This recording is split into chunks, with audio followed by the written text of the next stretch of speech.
Hey guys, welcome back to the layout once again. I have another update for you today, so that's good news. I've done a little bit of work, not too much, but we'll get to that in a second. First, little announcement.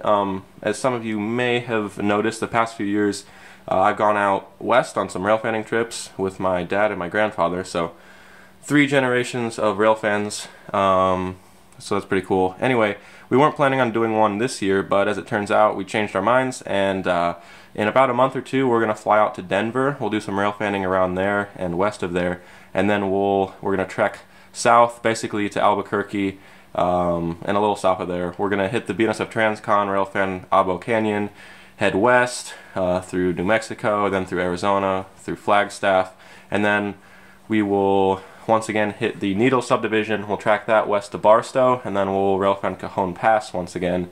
So some of that is an overlap from last year's trip, but anyway, that's all good news. We'll see some new territory. That'll produce a lot of cool train videos, of course, and hopefully some model railroad inspiration. So I'm really looking forward to that trip. They're always super fun, and I'm sure some of you guys enjoy the rail fanning videos as well. So look forward to that in a month or two.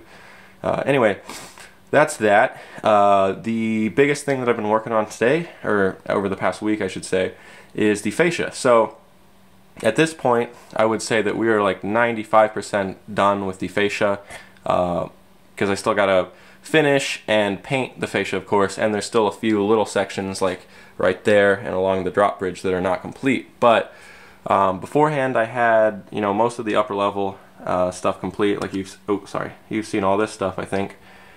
But it kind of stopped right here. So now I'm going to walk around the layout and show you what I've done. I put in this section, continued over the doorway. We've gone all the way along the narrow section along the wall here. And then this looks really good here, in my opinion, the fascia over the engine facility. It really frames it, makes it look nice and clean.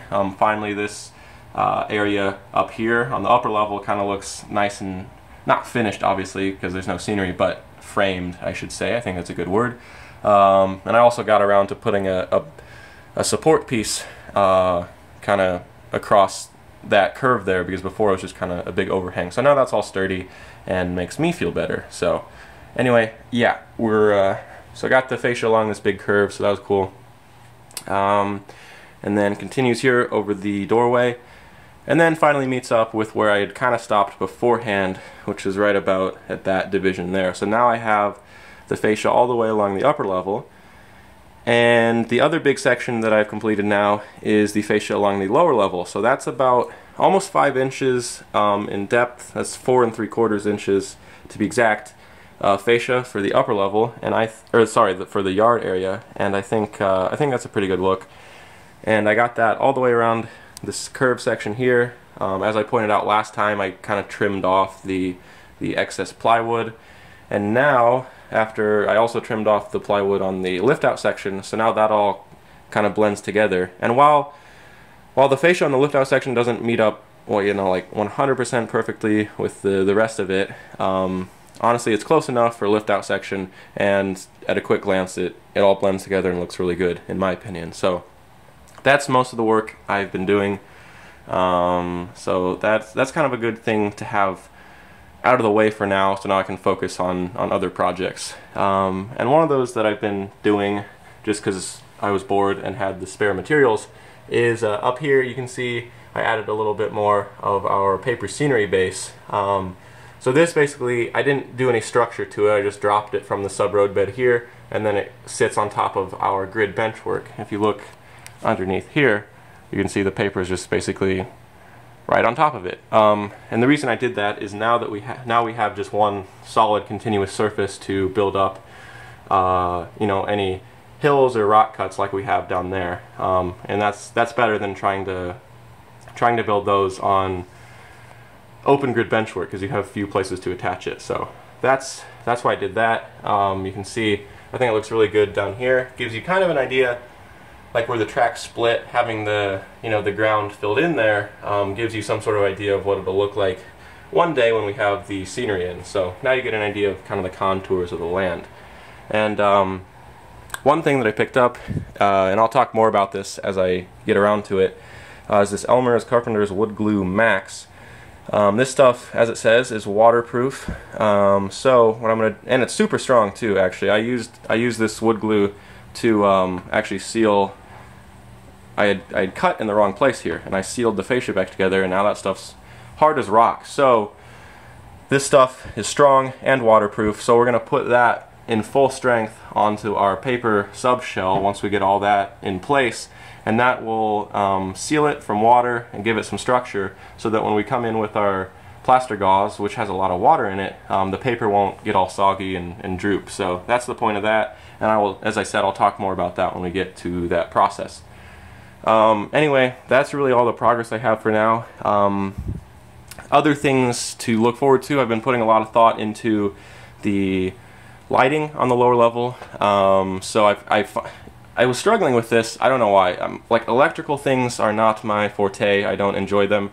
But I think I'm finally grasping, you know, broad concepts in electrical terms. So now I understand the exact power output that I'll need for all the lighting. I think I only need 1 or 2 more LED strips, and they're pretty cheap. So I'm going to get that done soon, hopefully, and then we'll, you know, in an upcoming video, I'll show you all the lighting along the lower level, which we'll finally be able to turn on all at once. So that'll be nice.